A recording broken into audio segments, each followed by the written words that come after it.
में से एक स्तूप जो भगवान बुद्ध के परिनिर्वाण के बाद अस्थि था तो बांटा था 8 भाग में से। तो उसमें से एक भाग जो लिच्छवी राजकुमारों को मिला था, वो लिच्छवी राजकुमार लाकर यहीं पर वो स्थापित किया था। वो धातु का ये जो छोटा जगह है वो वहीं से धातु मिला था खुदाई में कहीं करने के बाद, तो पूरा नहीं मिला था। सम्राट अशोक ये 3 राजा मिलकर स्तूप बनाया बोला।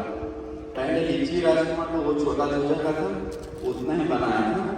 इसके बाद सम्राट अशोक बनाया। इसके बाद एक और राजा जो आया वो थोड़ा रिपेयर किया, लेकिन फिर भी वो बाद में क्या क्या उनका पूरा गिर गया, इधर उधर हानि हो गया। तो इसके बाद वो कैनिंग करके धातु निकल कर कहीं लेकर गया है, उनका अस्थि धातु बहुत नहीं था।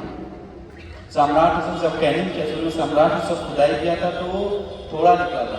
तब बताया था कि महाकाश्यप भर्ती भी यहाँ से भी लेकर गए थे धातु जो वहाँ है। तो यही पर बात बताया दोबारा भर्ती नहीं, वही हमको रहा है कि जो सब लेकर गया था 7 जगह से, वो यहाँ थोड़ा सा छोड़ कर गया था, वही मिलता थोड़ा। तो वो बताता है मैं सम्राट अशोक को कि वो महाकाश्यप भर्ती अलग किया वो जगह है। तो फिर बाद में होता पहले वंदना करने के बाद। तो ये बार बार वो बड़ा है, 2-3 राजा को बढ़ाया है, इसको इसलिए दिखाया गया है। तो ये दाम 100% में महास्तूपों से 8 एक स्तूप है। यहाँ से बहुत सारे आराम मंच जो श्रीलंका गया है, वो जो रुवनवेली महाशय का स्तूप का जो ओपनिंग हुआ था, हजारों भिक्षु बोलता है कूटागार, मतलब बगल में अभी जाएंगे वहाँ आराम भिक्षु लोग रहते थे हजारों। ये वैशाली के बाद हम वहीं विस्तार करेंगे। बस ये समझ अभी आए हैं अमृतयान है, ये बहुत विशेष उसी के अंदर ये बनाया गया था, आम्रपाली के द्वारा दिया हुआ। तो ये बहुत मतलब यहाँ पर हजारों वंशी लोग आकर वंदना करने का भूमि है, वहाँ से आकर यहाँ आते थे। और बाद में ये सब क्या हुआ, क्या मतलब खंडर हो गया, गिर गया अनित्य स्वभाव के कारण। अभी जो दिख रहा है बहुत ही थोड़ा दिख रहा है। तो अभी हम लोग नामन करेंगे, ठीक है। वो अभी नया बन रहा है गवर्नमेंट के थ्रू, 72 एकड़ में क्या तो 500 कुछ करोड़ का। वो तो पटना का जो म्यूजियम में अस्थि धातु जो निकला है यहाँ वहाँ का बोधगया का और यहाँ का जगह जगह को जब यहाँ रखा जाएगा बोल रहा है। तो ये बहुत बड़ा गवर्नमेंट का प्रोजेक्ट चालू है, तो ये गवर्नमेंट के द्वारा हो रहा है। तो इधर के डाटा है इसलिए उसके द्वारा वो बनाया जा रहा है, देखेगा उसको तो मन में खुश हो जाइए कि अभी हम लोग आए हुए हैं एक विशेष जो लिच्छवी राजकुमार को वंदना करने का भूमि और देवताओं वंदना करने का भूमि, आरंभ लोग वंदना करने का भूमि, ये पुण्य भूमि हम वंदना करते हैं। साधु साधु 3 बार प्रदक्षिणा कर ली ना, जल्दी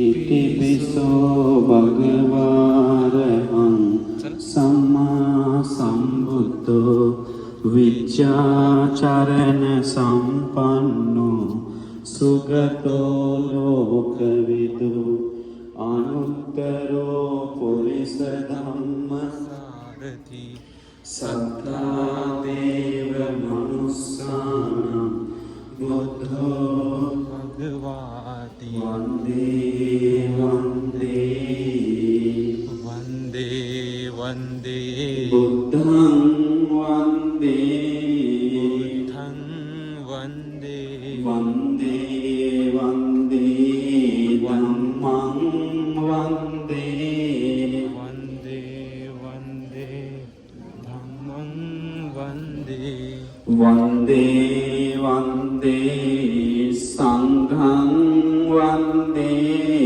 वन्दे वन्दे संघं वन्दे बुद्धं धम्मं संघं वन्दे बुद्धं धम्मं संघं वन्दे वन्दे वन्दे। अच्छा श्रद्धा से वंदना कीजिए कि ऐसा खुदाई में कहीं मिला हुआ प्योरिटी नहीं है। प्योरिटी नहीं मतलब ऐसा 8 भाग वाला अस्थि का स्तूप बहुत कम है। ये मेन वैशाली राजाओं द्वारा बना हुआ मीठी भविष्य भी है, पका हुआ, इसीलिए पुराना विशेष है। अच्छा से श्रद्धा से वंदना कीजिए। वंदे वंदे वंदे वंदे वंदे वंदे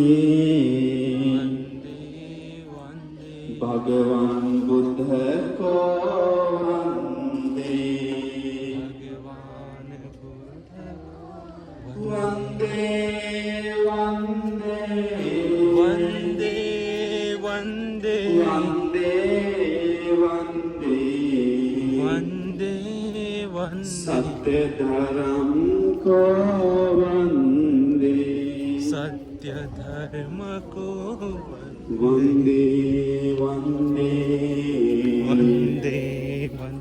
चप्पल काढ इथं. तुला सगळ्यांनी काढलेत ना चप्पली. आणि बंदेजींच्या पुढे जाऊ नको. आर्य संघ को वंदे आर्य संघ को वंदे वंदे वंदे वंदे वंदे वंदे वंदे शरण को वंदे विनती शरण को वंदे साधु. ये मोगल मंत्री से मुझे पता चला कि यहाँ पे जो है स्तूप था और इस स्तूप में जब इसका उत्खनन हुआ तो यहाँ पे भगवान बुद्ध के धातु मिले. अब उन्हीं धातुओं को जो बाजू में स्तूप बन रहा है वहाँ पे क्या किए जाएंगे, स्थापित किए जाएंगे. जब धातु मिले तो उसके इर्द गिर्द सोना चांदी वगैरह भी बहुत कुछ मिला. पंडित जी बता रहे थे, एक उपासिका ने पूछा कि अंदर कैसे बनाया जाता है, तो पंडित जी बता रहे थे कि अंदर सबसे पहले एक छोटी सी कुट्टी बनाई जाती है, फिर उसके अंदर एक छोटा सा कुछ बनाया जाता है, फिर उसमें धातु रखे जाते हैं और फिर इस प्रकार से उसको इर्द गिर्द गोला क्या बना दिया जाता है ताकि उसकी औस्थिर मतलब उसका जो सुरक्षा है और ज़्यादा बढ़ जाए. तो भगवान के जीवमान विद्यमान रहने जैसे ही स्तूपों की वंदना की जाती थी. आवाज नहीं आ रही? भगवान जिस प्रकार से जब भगवान जीवित अवस्था में उनका जब सह शरीर यहाँ पर रहता था तो जिस प्रकार आदर और गौरव उनके शरीर का और उनके जीवन में जब जब हम उनसे मिलते थे किया जाता था, उसी प्रकार उनके धातुओं का भी उसी प्रकार से आदर सत्कार गौरव किया जाता है. और आश्चर्य बात यह होती है कि जिस जगह पर भगवान के धातु रहते हैं उस जगह पर भगवान रहते समय कभी न कभी तो भगवान जी आए होते हैं. तो जो भूमि भी बहुत पवित्र होती है तो हमें जब दिखाई दे रहा है तो इसको भगवान की आए हैं. ये काफ़ी आश्चर्य बात होती है कि जहाँ कहीं आपको भगवान बुद्ध के धातु देखने के लिए मिल रहे हैं, दर्शन करने के लिए मिल रहे हैं, भगवान अवश्य अपने समय में वहाँ आ चुके होते हैं. तो इसलिए भी हम सिर्फ उन धातुओं का दर्शन नहीं कर रहे, हमने इस प्रकार की सोचा कि भगवान के चरण कमल यहाँ पे कभी ना कभी आए हैं और हमें भी आज यहाँ पे आने का अवसर प्राप्त हुआ है.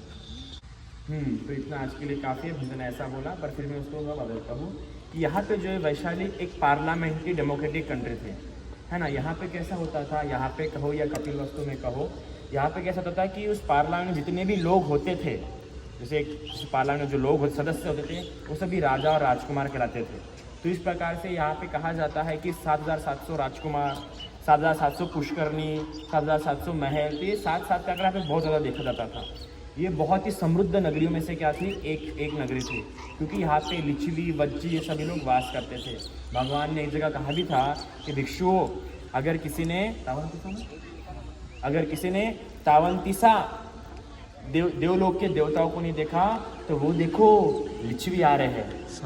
इन्हें देखना मतलब तावंतिसा देवलोक के देवताओं को देखना. इतनी सुंदर उनका आचार रहता था. आपको पता नहीं होगा ये लोग इतने शक्तिशाली थे कि ये लोग मगध देश और कौशल देश के बाउंड्री में घुस के टेंट डाल के वहाँ पर रहते थे. इतना मगध और कौशल ये तो एक राजा के अंडर में राज्य था.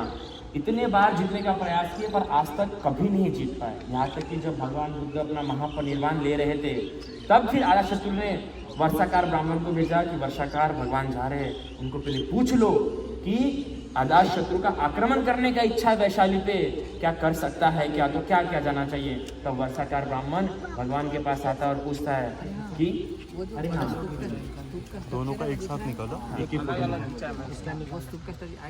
दोनों का एक साथ. तो जो स्तूप दिख रहा है ना आपको, तो यहाँ पे जो भगवान के धातु मिले वो भगवान के धातु को वहाँ पे स्थापित किया जाने वाला है. तो आप उसकी भी दर्शन अभी से ही कर लीजिए, बाद में दर्शन करना मिलेगा. अभी भी एक